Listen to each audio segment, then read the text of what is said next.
नाशिक शिक्षण प्रसारक मंडळ नाशिक संचलित late Jaykumar Tablewala English medium school Nashik road येथे पुण्याच्या समर्थ भारत अभियान अंतर्गत आयोजित राज्यस्तरीय शालेय मनाचे श्लोक पाठांतर स्पर्धेची पहिली फेरी पार पडली।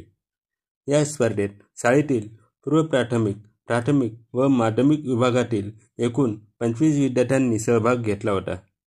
त्यातील 17 विद्यार्थ्यांची द्वितीय स्पर्धेसाठी निवड झाली।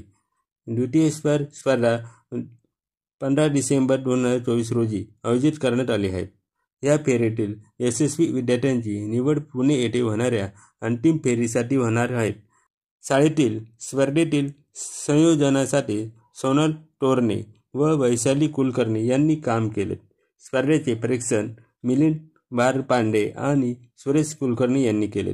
स्पर्धेच्या आयोजकांसाठी मुख्याध्यापिका लीना डांबरे व ज्योती मोदियानी यांनी मार्गदर्शन केले।